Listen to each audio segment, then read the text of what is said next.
एक बार की बात है कि एक सम्राट किसी बात पर अपने वजीर से नाराज हो गए। नाराजगी में उन्होंने वजीर के लिए फांसी की सज़ा का ऐलान कर दिया।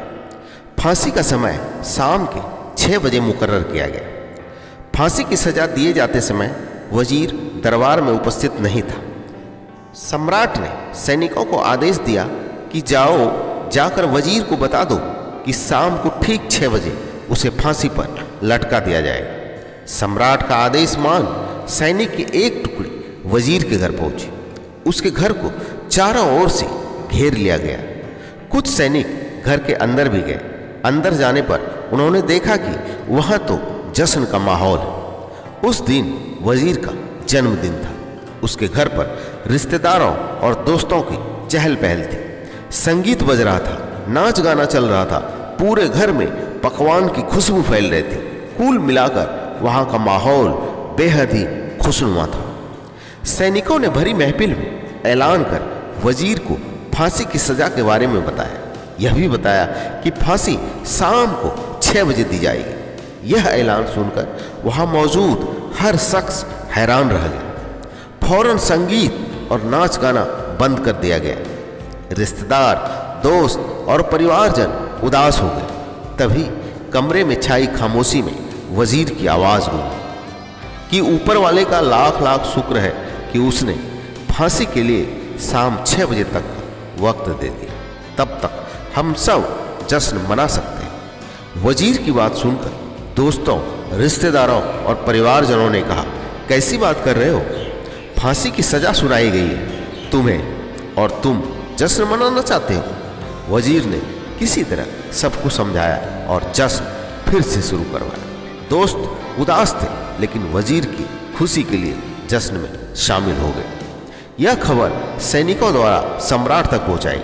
सम्राट पूरा माजरा जानने वजीर के घर पहुंच गया। वहां पहुंचकर जब उसने सबको जश्न मनाते हुए देखा तो वह भी दंग रह गया। उसने वजीर से कहा, तुम पागल हो गए हो क्या? शाम 6 बजे तुम्हें फांसी पर लटका दिया जाएगा और तुम जश्न मना रहे हो? वजीर बड़े ही अदब से बोला, हुजूर, आपका बहुत बहुत शुक्रिया कि आपने फांसी का वक्त शाम 6 बजे मुकर्रर किया। इस तरह मुझे शाम 6 बजे तक का वक्त मिल सका। यदि आप मुझे ये वक्त ना देते तो मैं अपने परिवार, दोस्तों और रिश्तेदारों के साथ जश्न कैसे मना पाता? फांसी पर लटकने के पहले मेरे पास शाम तक का वक्त है। ये मैं क्यों जाया करूं? मेरे पास जितना भी वक्त है उसे मैं खुशी खुशी गुजारना चाहता हूं। ये बात सुनकर राजा ने वजीर को गले लगा लिया और कहा, जिस इंसान को वक्त की कदर है, जो जिंदगी का हर लम्हा खुशी खुशी गुजारना चाहता है, उसे मौत कैसे दी जा सकती है?